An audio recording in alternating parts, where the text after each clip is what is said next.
This is, the function rule is always y equals mx plus b. And the rate of change or the slope is, we're going down 2 and then up 1 here, so it's negative 2 over 1. So many people on their quiz wrote positive 2 here instead of negative 2. But because the slope is going down by 2's, 10, 8, 6, 4, it's negative 2. And then the y-intercept is 2, because the y-intercept always pairs up when x is 0, and it's 2 right there. So y equals negative 2x plus 2. Now, for the next part, it was, what is the graph? And not a single person in the class read the question correctly, or did the question correctly if they read it correctly. The other day, I tried to give you a little hint about this. After the quiz the other day, I said, who knows what they're going to ask on tomorrow's quiz? They might ask you to flip it over the x-axis. They might ask you to flip it over the y again. Who knows what they're going to ask you to flip it over? And virtually every person in the class flipped it over the y-axis again. But it didn't say to do that. What did it say to do? Reflect it over the x-axis. So you have to count and repeat the distance to the x-axis, which in this case was 2, 2, 2, 2, 3, 3, and draw my box. I did it very quickly. It's sloppy, but and then label it with all of the primes. And as far as how you got to it, you could say, I counted and repeated to the x-axis, not to the y-axis. Or I flipped it over the x-axis. You don't have to have both. One or the other is good. So now that you take a look at your quiz, I think if you look at it, you'll say to yourself, man, I should have done better than this.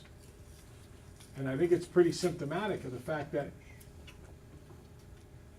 since you've come in the room, there's been more distraction than there's been focus. When you guys focus and you're firing on all cylinders, you do pretty well. But when you're distracted, it's tough to do well. Any questions on the quiz? Okay, tomorrow will be day 3 of the quiz. All right, so now let's get out last night's homework.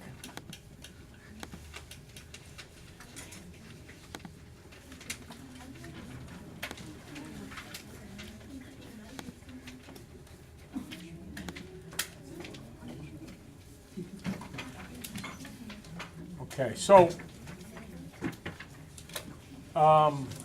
maybe they're a little bit out of order here.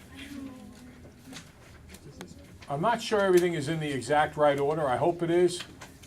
But this looks like we're beginning with number 2 here, and I think I did number 1 on a different sheet. So maybe the first questions from the homework will pop up in a couple of minutes as we go through different sheets. This, I think, is the second page of the homework. Take a look at your answers.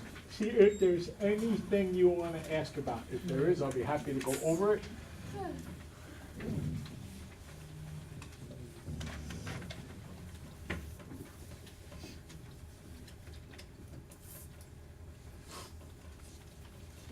Okay, anything there that I can go over that you don't understand? Okay. That's the rest of the page.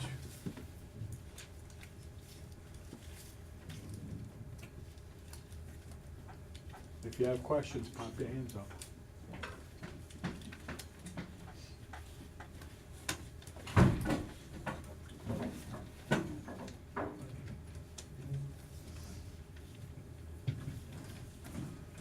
Okay, let's go now.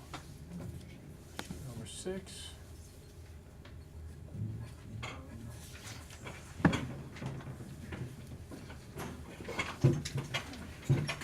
Ava? I know that C is reviewed like estimate, I'm just trying to do it. You've got to begin at the y-intercept, which in this case is negative 3. And then I got to do the slope, which is up 2 over 1, up 1 over 2.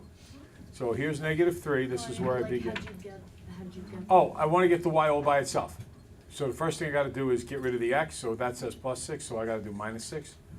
I should say I want to get rid of the 6. So that says plus 6, I do minus 6. These go die. Now I only have 2y over here. Equals x minus 6. Then I divide by 2. Now I get it to say y equals. And once I get it to say y equals, now I'm in good shape because it's mx plus b. Okay. So m is what's in front, which is a half, and b is at the end, which is negative 3. Okay. Any other questions?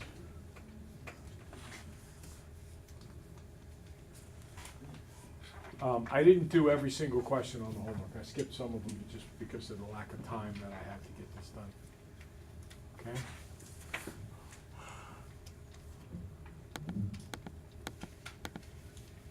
Okay, number 7.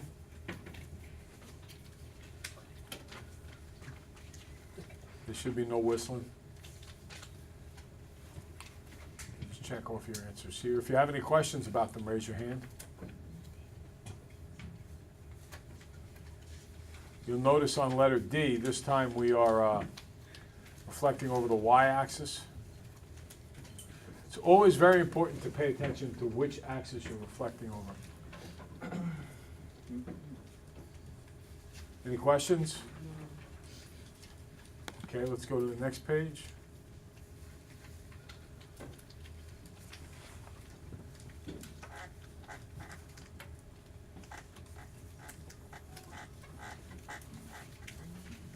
Anything in there at all? I think it's important in number 8 to realize that when you get an answer like the square root of 32, that's an imperfect root. You cannot break down the square root of 32. Like if it was square root of 25, it would be 5.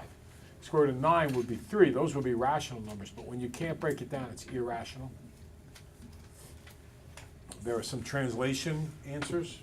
Your next test is going to be chock full of translations and vertical angles and complementary and supplementary. That stuff's going to be on like crazy. A decent amount of scientific notation, stuff that they put on your state assessment test and in also our final exam in a big way.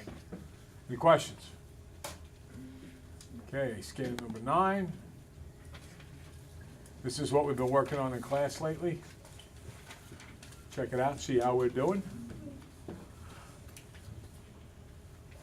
That's what today's lesson is about. We're going to follow up on supplementary and complementary, maybe even a touch of vertical angles. We've done a couple of days of vertical angles now.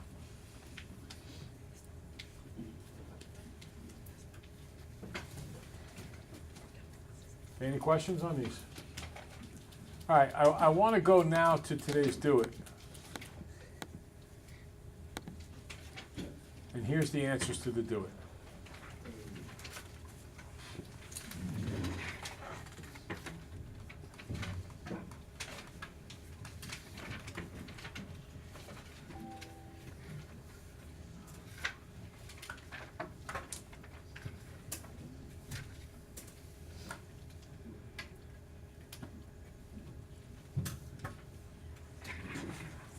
Slide up here. Okay. Are there any questions in here from the Do It that are giving you a hard time?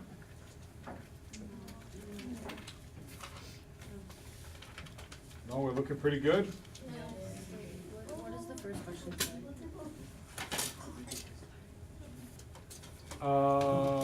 The first question said which of the angles were equal. Oh, so.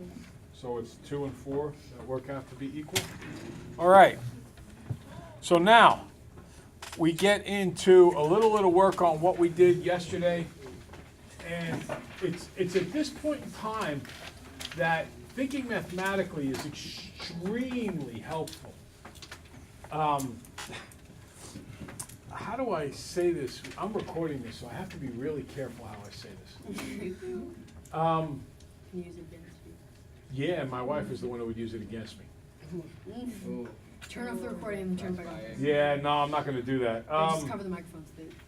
I think my wife was trying to be very hopeful with this scenario. I think she was trying to be very positive and so on and so forth. In fact, does everybody here have their cell phone with you? Yeah. Yeah. If you have your cell phone, take it out.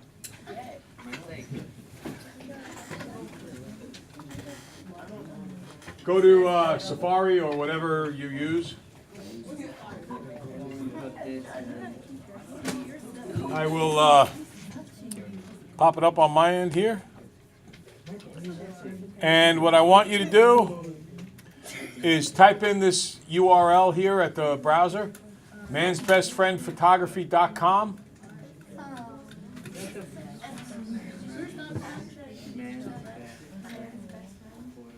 mansbestfriendphotography.com. That's Bauer when he was a little puppy. I'll tell you about Bauer in a minute. Again, if you're gonna talk, you're going to waste your time here. This should be a very quick and efficient exercise. I appreciate you going to the website. What that does is it helps me with what they call your SEO, which is your search engine optimization. It means that people will be able to, this will appear sooner in Google search and so on and so forth. I still have some work to do to make it really come up well in a Google search. All right, so if you would put your phones away now. Everybody put phones away. Right? All phones away, completely away, so I don't have to take them away. Now you don't have permission to have them out anymore. Okay, so anyway, you saw a picture of Bauer a second ago, and Bauer has a disease called cystinuria. Oh, no. Now, cystinuria is a life-threatening disease. With medication, it is possible to keep it under control. And it's pretty expensive stuff. It cost me about $180 a month to keep them alive. And when we were first getting the diagnosis, my wife was just in complete denial about the thing. And cystinuria is based on him getting cystine crystals. And the report came back that he had cystine crystals. And she was like, well, maybe he doesn't have it. I'm like, no, the definition of cystinuria is that he has cystine crystals, which will eventually build up and become stones. Well, how do you know he has it? Because it's cystine crystals that are in there. Well, I don't think he has it. The report came back. They're cystine crystals. So I think my wife just didn't want to believe that poor Bauer, there he is, was suffering with this. So sometimes it's best to just go with what the definition of something is. So here's a diagram. And we talked about complementary the other day. Complementary means what, everybody? Two angles that add up to 90. Does anybody remember the trick that I liked the other day for showing the two angles are complementary? Manny? Yeah, one from Mr. Smith. Mr. Friend. Yeah, that. A C makes a 9 and S. Okay, so the friend trick was that a C makes a 9. So complementary, C makes the 9, becomes 90. And the S could make 180. See, there's the S. I could turn it into 180. I like the fact that C is before S in the alphabet, so 90 is before 180. Whichever one you like, go with them. Use Coach Friend's technique. It's a great technique. Use my technique. It's a fine technique. Whichever one you like. Now, here's a picture. It says to you, this is complementary. These two add up to 90 degrees. Don't argue with it. Do what it says. What does complementary mean? Adds a 9. So this guy and this guy, 2x plus x add up to what? 9. Now just solve the equation. 2x and 1x make what? 2x and 1x make? 3x, because same size situation equals 90. Divide by 3, 30. x is 30. So we can use the very definition to find the values. Why don't you use that on the next one, which is all about supplementary? You remember what supplementary means? 180. Good, do it.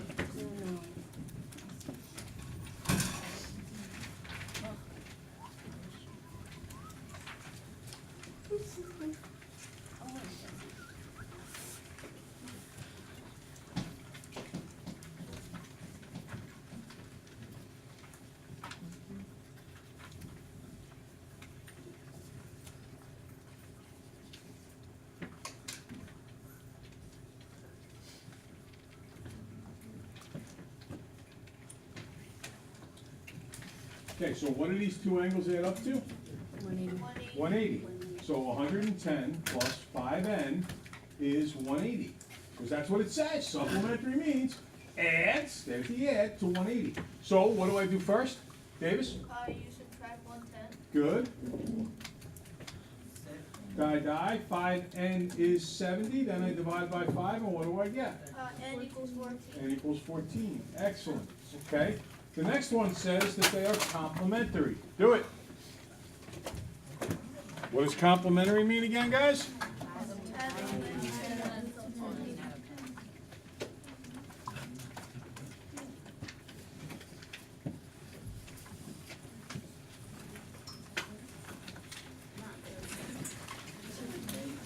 Don't back up. 8, no. So again, it's 2 angles that add up to 90. Is this the same side situation or opposite side? Same side. You know, this is a great reflection. You guys did phenomenal work early in the year on equations. Now is when it's really helpful. 1n plus 2n is 3n, plus 3n is 90, and you keep going, n is 25. Hasta la vista, vaya con Dios, Tulu. This was a lot more. Pay attention tomorrow in terms of what they want. One or the other. Victoria Balky tonight. Okay? Brian Gomez to the guidance office, please. Brian Gomez.